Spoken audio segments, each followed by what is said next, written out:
Heat seekers, are you struggling with your running backs? Are you fumbling when it gets to who to play? We've got you covered. We are going to audible. We're going to tear it up for you and help you guys so that you know exactly who to play this week. With all the madness that's been going on at running back, you need a helping hand, and we're that helping hand. Obviously, the only real question here, I think, really revolves around that Green Bay Packers team and how much production Aaron Jones can get. With Rodgers down for the week, at least for the next 10 days, Jordan Love in at quarterback, Aaron Jones and A.J. Dillon feel like really strong starts this week just because they're going to have to lean on the running game to help, settle things, I would think. Do you feel like Aaron Jones really, truly can be probably the top overall back? Thanks for the handoff, Brad. I do think that he can. They're going to have to be relying on that running game to take the pressure off of Jordan Love as he makes his first NFL regular season start. And I do think A.J. Dillon will get used quite a bit, but as we've seen, Aaron Jones could be used in the passing game a good amount too, especially if they're going to be trying to have more of a controlled game and not get into a shootout with the Chiefs.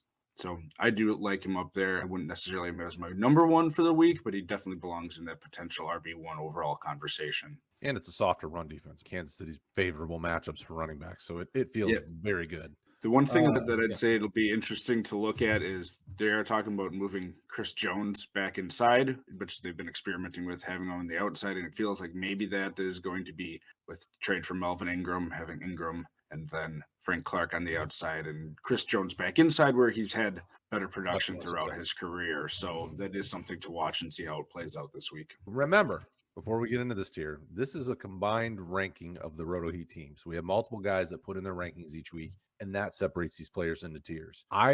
As a Saquon owner, I would prefer him to sit out an extra week and let that ankle heal some more, because even early this week, we were still hearing about swelling and some of that I would prefer him to just take it easy and not rush back so I can get him for the playoffs. But when you're looking at this tier, Kraig, obviously Mitchell and Saquon stand out as two interesting pieces here. What's your take on all that? I too think Saquon should sit from a football perspective. And if you are a fantasy manager that has him on the roster, I do not think that you're probably looking at top 6 upside because of, how Booker has played. He's played well in his absence, getting that volume. It'll probably be more Booker than normal because I don't think that they want to.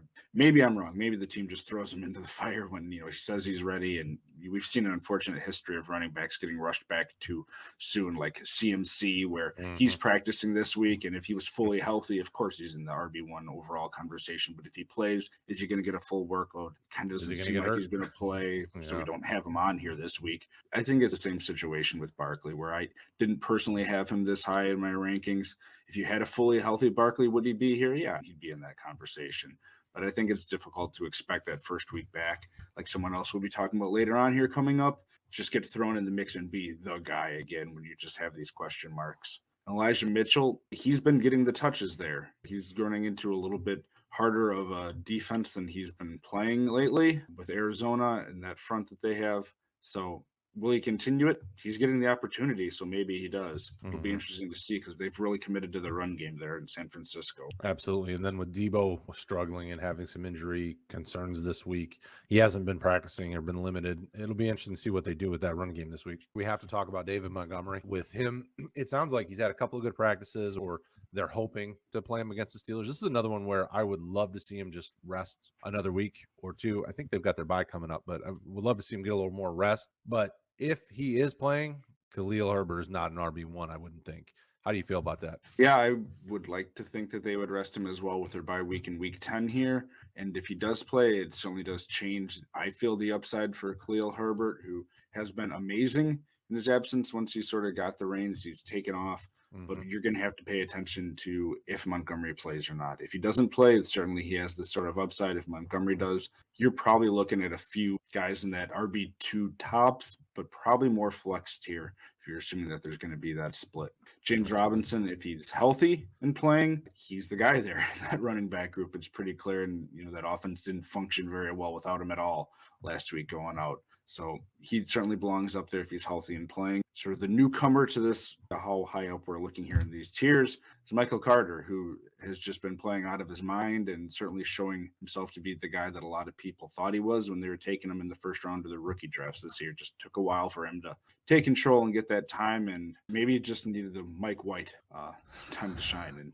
And it looks like Robinson's just a DNP on the injury report, and he's questionable for the week. So that's going to be really a game time decision, or very late in the week time decision. D'Ernest, even with Chubb playing, was solid. Got a touchdown last week, at least was serviceable. I think the most interesting name will be here for people will be this is the King Henry replacement, Jeremy McNichols. How do you feel about that backfield? I think it's going to be interesting to see who all they use. Is Peterson in playing shape, and is he going to be there right away coming in? McNichols is the PPR guy either way, pretty clearly. Adrian Peterson, from I don't know, after the first third of his career or so, was not heavily involved in the passing game. He had some years early on where he was catching 40 or so balls, but past few years he just has not been. He's just been mainly a 2-down type of back.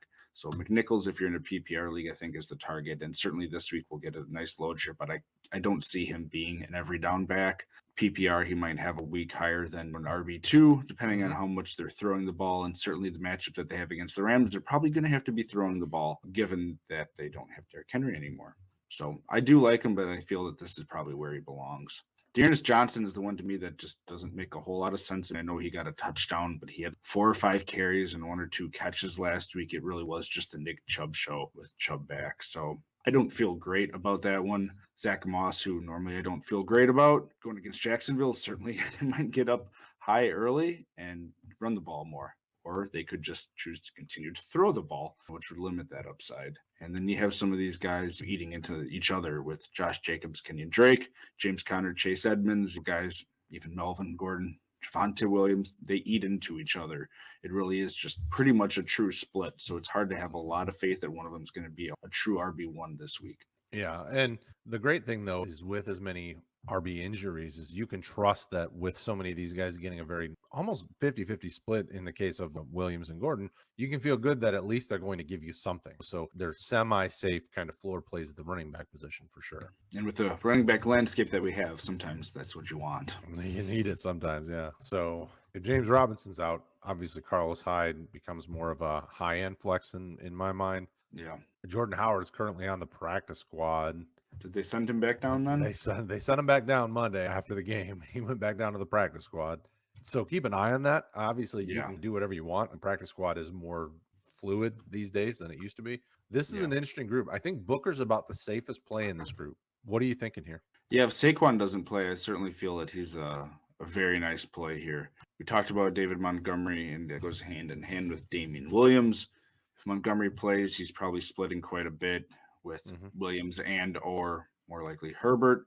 Damien Williams, even if Herbert plays, we've seen him taking a back. If Montgomery doesn't play, Herbert is the main guy. We've seen Williams taking a back seat. So he, belongs in this flex area, top end regardless. Ingram, we're going to have to see. It really is still the Alvin Kamara show, and you're going to have that potential. If it is Taysom Hill who's healthy and playing, he's going to have some rushes himself to take away some of that second running back opportunity. I do like Boston Scott here. He's produced whenever Philadelphia has had him playing. They just have not used him in long spurts. They've always sort of gone off to a different flavor of the week after a few weeks. For whatever reason, they don't like sticking with him. So maybe it ends up being the Kenneth Gainwell week that people were hoping for the week prior. Maybe there's something else going on we don't know of. And Derrick Gore, he got the touchdown, which got people excited when they're looking at those fantasy points.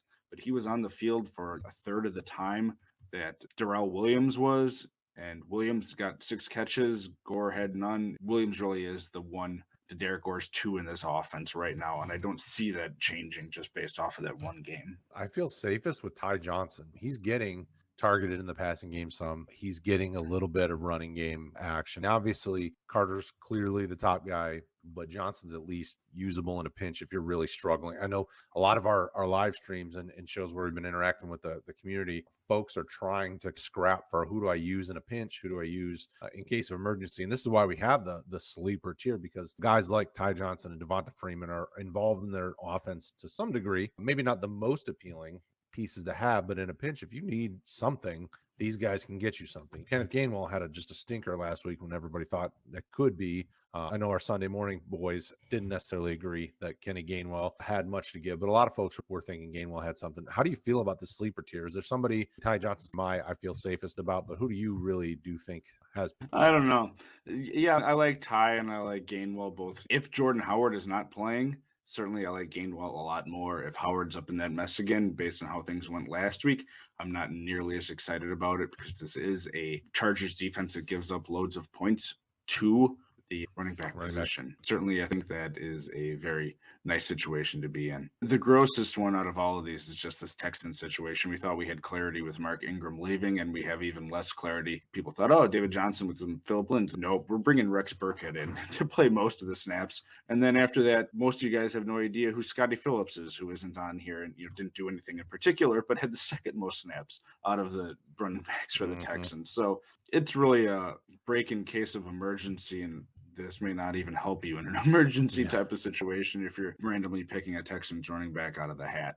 And Hines they haven't been, they being the Colts, in a situation where they've had to use him as they have in the past, along with Jonathan Taylor once again breaking out here. Tyson Williams, he's got a whole bunch of other running backs similar to what the Texans have going on. The Ravens do, except the Ravens are a better offense overall, where Devonta Freeman's had some good games. You're going to have to see who's healthy and active out of Murray, Tyson Williams, and then Le'Veon Bell, who's not listed here just because he's done the least out of all three of them this year. And Sony Michel, you'd like to think, hey, they get up big against Tennessee perhaps, but they haven't been using him a whole lot, even when they have been up. So it's a tough call with any of these guys, and plug your nose and pick one and pray. Yeah. In my mind, the top two, Freeman and Johnson, certainly I feel better about than any of the other guys here. I'm not starting a guy who just got signed off the street to a practice squad. I'm not starting a guy any of these guys who are just so up and down. I mean, Nyheim Hines, I like when they put him on the field as a slot guy and they try to do some things to get him out in the flat and let him target him that way, but that just doesn't happen very often. They're trying to manufacture touches for him. They're just not that many to manufacture because